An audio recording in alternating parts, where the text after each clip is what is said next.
할렐루야. 우리 주님의 사랑과 은총이 이 시간 예배하는 우리 모두 위에 충만하게 임하기를 간절히 소망합니다. 특별히 이 시간에는 이사야 50장의 말씀 중에서 특별히 4절부터 11절까지의 말씀 가지고 함께 은혜를 나누고자 합니다. 이 시간 지혜의 영이신 성령님께서 우리 가운데 임재하여 주심으로 말미암아 그 말씀을 깨닫는 지혜를 허락하여 주시고 또 말씀대로 순종할 수 있는 능력 더하여 주시기를 간절히 축원합니다. 이사야 50장 4절부터 11절까지 말씀을 보면 소제목이 붙어 있죠. 뭐라고 소제목이 붙어 있어요? 주를 거역하지 아니하다라는 소제목이 붙어 있는 것을 보게 됩니다. 주를 거역하지 아니하다. 이 말이 무슨 말이에요?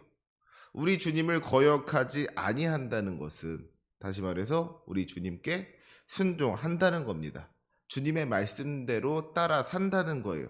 그래서 새번역 성경을 보면은요, 이 이사야 50장 4절부터 11절까지의 말씀에 주님의 종의 순종이라는 소제목을 달아놓고 있는 것을 보게 됩니다. 사랑하는 우리 성도 여러분, 우리는 하나님의 백성입니다. 인정하십니까? 우리를 창조하시고 우리를 다스리시는 하나님, 우리의 소망이 되시고 우리의 구원이 되시는 하나님, 그분을 믿고 의지하면서 살아가는 사람들이 우리들인 거잖아요. 특별히 우리가 하나님을 주님으로 고백한다는 것이 무슨 말입니까? 하나님께서 나의 주인 되어 주신다는 것은 반대로 말하자면 내가 하나님의 종이 된다는 겁니다. 그리고 종이 할 일은 주인의 명령에 순종하는 것이죠. 고린도전서 4장에서 사도 바울은 이렇게 이야기합니다. 사람이 마땅히 우리를 그리스도의 일꾼이요 하나님의 비밀을 맡은 자로 여길지어다. 그리고 맡은 자에게 구할 것은 충성이니라. 우리가 하나님께 속한 하나님의 백성이라면 마땅히 우리는 하나님의 말씀에 순종하고 충성하면서 살아가야 하는 것입니다.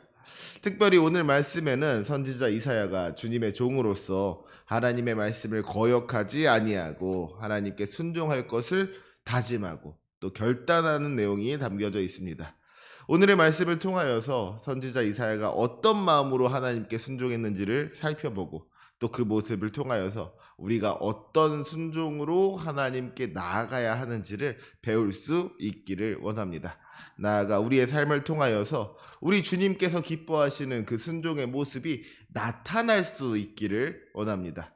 우리 먼저 4절 말씀 함께 읽었으면 좋겠습니다. 4절입니다. 시작. 주 여호와께서 학자들의 혀를 내게 주사 나로 곤고한 자를 말로 어떻게 도와줄 줄을 알게 하시고 아침마다 깨우치시되 나의 귀를 깨우치사 학자들같이 알아듣게 하시도다. 아멘. 이 4절 말씀을 보면은 이사야가 고백하기를 하나님께서 자기에게 학자들의 혀를 주셨고 또 귀를 깨우치사 학자들같이 알아듣게 하셨다고 이야기하는 것을 보게 됩니다. 성경에는 이렇게 혀에 대한 이야기가 먼저 나오고 귀에 대한 이야기가 나중에 나오지만 우리가 이 말씀을 이해할 때에는 반대로 귀에 대한 이야기를 먼저 살펴보는 게 좋을 것 같아요.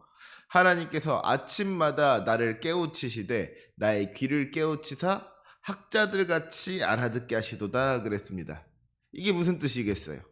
하나님께서 이사야에게 지혜를 주셨다는 것이죠. 하나님께서 아침마다 그를 깨우쳐 주시는데 특별히 그의 귀를 깨우쳐 주셨다 그랬어요. 하나님의 말씀을 들을 수 있는 귀를 주셔서 하나님의 뜻을 깨닫게 해 하셨다 하는 이야기인 겁니다. 주님께서 이사야에게 지식의 영을 주시고 지혜의 영을 주셔서 마치 높은 지성을 가진 학자들과 같이 하나님의 뜻을 잘 알아듣게 하셨다, 잘 이해하게 하셨다 하는 이야기인 겁니다. 그리고 다시 앞으로 돌아가면 뭐라 그랬어요? 주 여호와께서 학자들의 혀를 내게 주사 그랬습니다. 하나님께서 이사야에게 학자들의 혀를 주셨다. 이 가만히 보면은요, 뭔가를 깨달아 아는 것과 그렇게 깨달은 것을 다른 사람에게 설명해 주는 것, 이것은 상당히 다른 문제더라고요.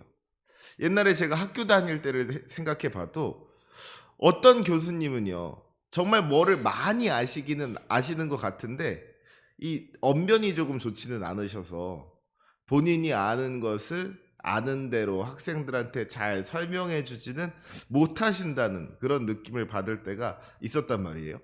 이해력과 전달력은 다른 문제더라는 것이죠. 그런데 주님께서 이 이사야에게 학자들의 혀를 주셨다는 건 주님께서 이사야에게 좋은 언변을 허락하여 주셨다는 겁니다. 자기가 깨달은 하나님의 말씀을 백성들에게 전달하는 일에 어려움을 겪지 않았다는 거예요. 그러면 그렇게 주님께서 이사야의 귀를 깨우치사 학자들 같이 알아듣게 하시고 또 학자들의 혀를 주신 이유가 어디에 있는 겁니까? 나로 권고한 자를 말로 어떻게 도와줄 줄을 알게 하시고, 하나님께서 이사야에게 학자의 귀를 주시고 학자의 혀를 주신 이유가 그의 지식을 뽐내고 그의 지혜를 자랑하는 데 있지 않았다는 겁니다. 하나님께서 이사야에게 학자의 귀를 주시고 학자의 혀를 주신 것은 곤고한 자를 돕기 위한 거였어요.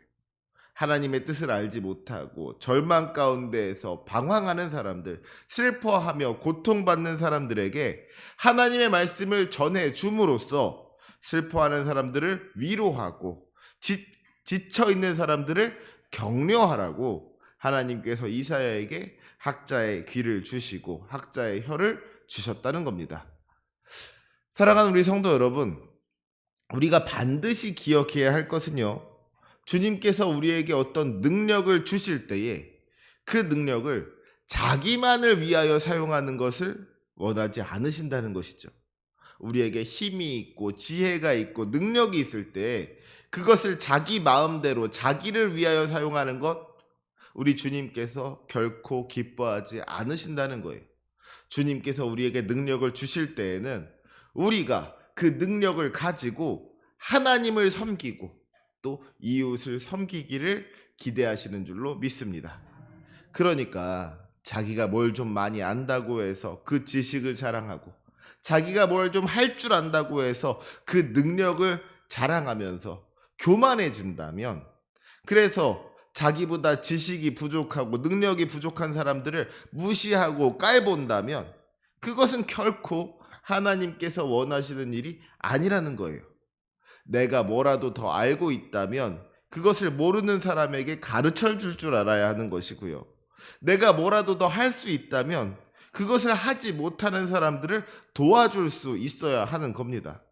그러니까 하나님께서 이사야에게 학자의 귀를 주시고 학자의 혀를 주신 것, 하나님의 말씀을 알지 못하여서 세상 가운데에서 방황하는 곤고한 인생들에게 하나님의 말씀을 전하여서 그들을 도와주라는 하나님의 뜻이 있더라는 것이죠. 그것이 하나님께서 이사야에게 학자의 귀를 주시고 학자의 혀를 주신 이유더라는 것입니다. 사랑하는 우리 성도 여러분, 우리에게 있는 모든 것이 하나님께서 우리에게 허락하신 은혜의 선물인 줄로 믿습니다. 그래서 우리에게 남들보다 조금이라도 더 나은 것이 있다면, 뭐라도 더 잘하는 것이 있다면 그것은 결코 교만의 이유가 아니라 감사의 이유이고 순종의 이유가 되는 줄로 믿습니다.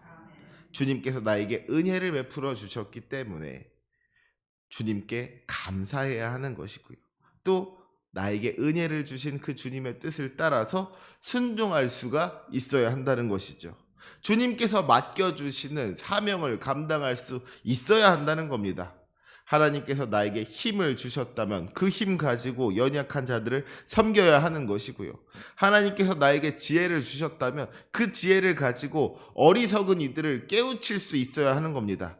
하나님께서 나에게 물질을 주셨다면 그 물질을 가지고 가난한 사람들을 도울 줄도 알아야 된다는 거예요.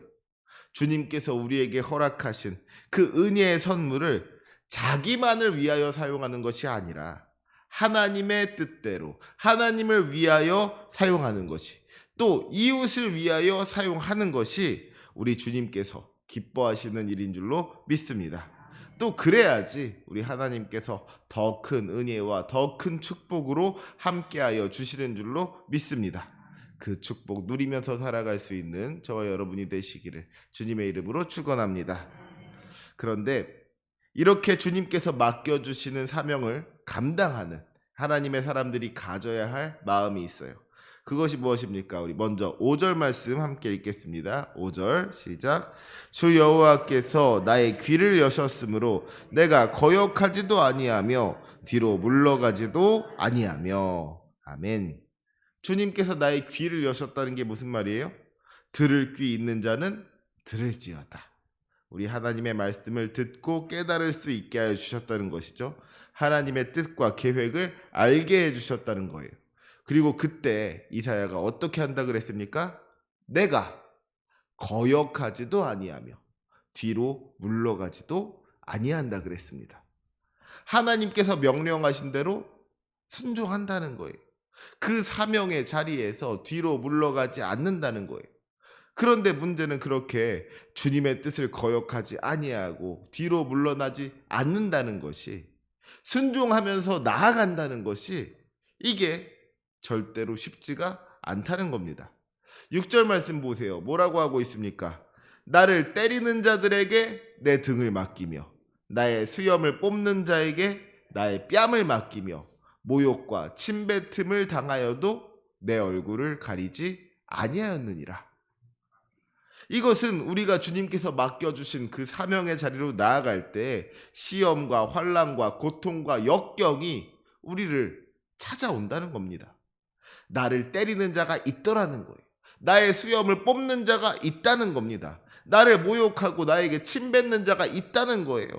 하나님께서 보내시는 곳으로 순종하면서 나아간다는 것이, 이게 절대 쉽지가 않더라는 겁니다. 그런데 지금 그 모든 수치와 고난을 당한 이사야가 하는 말이 뭐예요?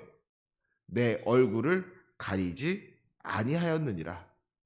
사람들이 나를 때리고 나의 수염을 뽑고 나를 모욕하고 침을 뱉는다고 할지라도 내가 무슨 죄인처럼 내 얼굴 가리지 않겠다는 겁니다. 세상이 나를 아무리 괴롭히고 조롱할지라도 내가 그들 앞에서 당당하겠다는 거예요. 당당하게 그들과 맞선다는 겁니다. 어떻게 그럴 수가 있겠습니까?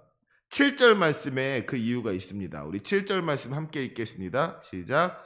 주 여호와께서 나를 도우심으로 내가 부끄러워하지 아니하고 내 얼굴을 부싯돌같이 굳게 하였으므로 내가 수치를 당하지 아니할 줄 아노라. 아멘.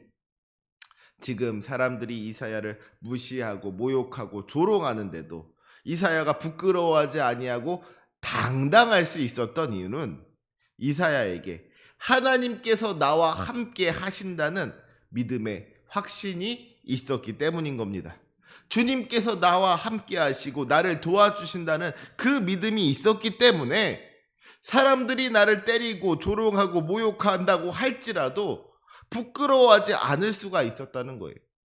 지금은 저들에게 내가 조롱을 당하고 있지만 이 모든 일이 끝난 다음에는, 그래서 우리가 하나님 앞에 설 때에는 하나님께서 나를 칭찬하여 주실 것을 믿기 때문에 내가 수치를 당하지 아니할 줄 안다는 겁니다. 오히려 지금 나를 괴롭히고 조롱하는 저 사람들이 나중에 하나님 앞에서 수치를 당하면 당했지, 내가 하나님의 편에서 하나님의 일을 감당하고 있는데, 말씀대로 순종하고 있는데 부끄러울 게 뭐냐는 거예요. 하나님께서 나와 함께 하시며 나를 도와주시기 때문에 내가 부끄러워하지 아니할 것이다. 내가 수치를 당하지 아니할 줄을 아노라. 이것이 이사야 선지자의 믿음이었던 겁니다. 그래서 8절과 9절 말씀을 보면은요, 이사야 선지자가 아주 담대하게 선포하고 있는 것을 보게 되죠. 우리 8절과 9절 말씀 함께 천천히 읽어볼까요? 시작. 나를 의롭다 하시는 이가 가까이 계시니 나와 다툴 자가 누구냐? 나와 함께 설지어다. 나의 대적이 누구냐? 내게 가까이 나올지어다. 보라, 주 여호와께서 나를 도우시리니 나를 정죄할 자 누구냐? 보라, 그들은 다 옷과 같이 헤어지며 좀이 그들을 먹으리라. 아멘. 나를 의롭다 하시느니 나의 하나님이 나의 가까이에 계시니 내가 두려울 것이 없다는 겁니다. 내가 기죽을 필요가 없다는 거예요. 대적들 앞에서 두려워 떨고 도망쳐서 숨는 것이 아니라 오히려 나의 대적이 어디 있냐고, 어디 한번 와보라고 담대하게 선포할 수가 있는 겁니다. 그 담대함의 근거가 어디에 있어요? 보라, 주 여호와께서 나를 도우시리니 능력의 하나님께서 나와 함께 하시며 나를 도우실 것이라는 이 믿음의 확신이 있기 때문에 이사야 선지자는 그 무엇도 두려워하지 아니하고 담대하게 자기에게 맡겨진 그 사명의 자리로 나아갈 수가 있었던 겁니다. 나를 정죄하는 자 누구냐? 보라, 그들은 다 옥과 같이 헤어지며 좀이 그들을 먹으리라. 이 세상 그 무엇이 우리 앞을 가로막는다고 할지라도 그건 뭐예요? 결국에는 썩어져 없어질 이 세상의 것들이라는 것이죠. 영원부터 영원까지 다스리시는 능력의 주님께서 우리와 함께 하시는데 잠깐 있다가 없어질 이 세상 것들 두려워할 필요가 하나도 없다는 겁니다. 사랑하는 우리 성도 여러분, 지금 이 이사야 선지자의 믿음의 고백이 우리의 믿음의 고백이 될 수 있었으면 좋겠습니다. 우리가 주님께서 맡겨주신 그 사명 감당한다는 것이요, 이 결코 쉬운 일이 아닌 거잖아요.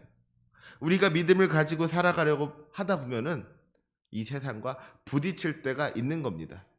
또 사실은 그게 당연한 일이에요.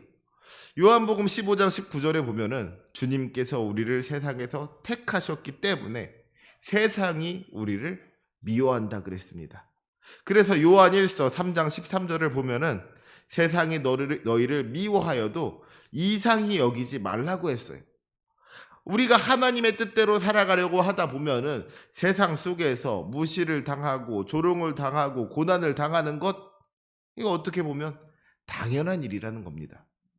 하지만 그럼에도 불구하고 우리가 좌절하지 않고 낙심하지 않을 수 있는 이유는 능력의 주님께서 우리와 함께 하시며 우리를 도와주시기 때문인 줄로 믿습니다.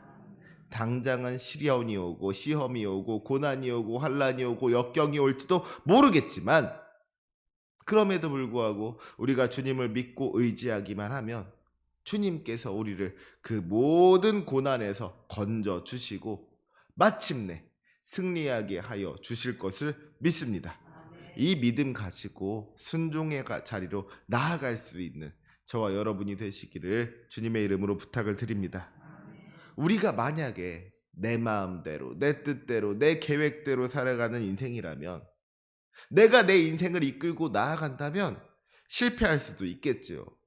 하지만 하나님께 붙잡힌 바 되어서 하나님께서 맡겨주신 그 사명을 이루며 살아가는 인생은 결코 실패할 수가 없는 겁니다.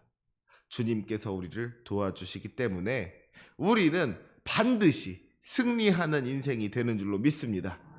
바라기는 이 시간 예배하는 우리 모두가 믿음으로 순종하여 마침내 승리하는 복된 인생 되시기를 주님의 이름으로 축원합니다. 아멘. 기도하시겠습니다.